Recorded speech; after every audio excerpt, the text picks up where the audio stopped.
আল্লাহ তাআলা সাইয়েদনা ওমর ফারুকের হৃদয়ের মধ্যে 3টা ধাক্কা মেরেছেন, ইমানের ধাক্কা। আওয়াজ করে বলতে হবে কয়টা? জোরে বলেন তো কয়টা? 3টা ইমানি ধাক্কা। এক হচ্ছে বিশ্বনবীর দোয়ার ধাক্কা, এক কি? দোয়ার ধাক্কা। 2 হচ্ছে সূরা হাক্কা দিয়ে দিয়েছেন আল্লাহ এক ধাক্কা, সুবহানাল্লাহ পড়বেন না?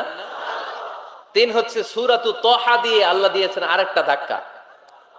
এই 3টা ইমানি ধাক্কা যখন সাইয়েদনা ওমর ফারুকের হৃদয়ে লাগলো, উনি পড়তে আরম্ভ করেছেন আশহাদু আল্লা ইলাহা ইল্লাল্লাহ ওয়া আশহাদু আন্না মুহাম্মাদান আবদুহু ওয়া রাসূলুহু, চিল্লায়ে পড়েন আল্লাহু আকবার। বিশ্বনবী মক্কায় বসে বসে তাহাজ্জুদের সালাত পড়ে আল্লাহর কাছে দোয়া করলেন, আল্লাহুম্মা আইজ্জাল ইসলাম বিআহাব্বির রাজুলাইনি ইলাইক।